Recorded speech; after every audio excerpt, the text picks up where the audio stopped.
জীবনে না এক দুবার হারের ভীষণ প্রয়োজন।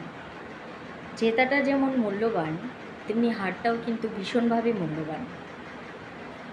আসলে আমরা হেরে গেলে যে শক্তিটা আমাদের ভেতরে কাজ করে সেটা হচ্ছে জেদ।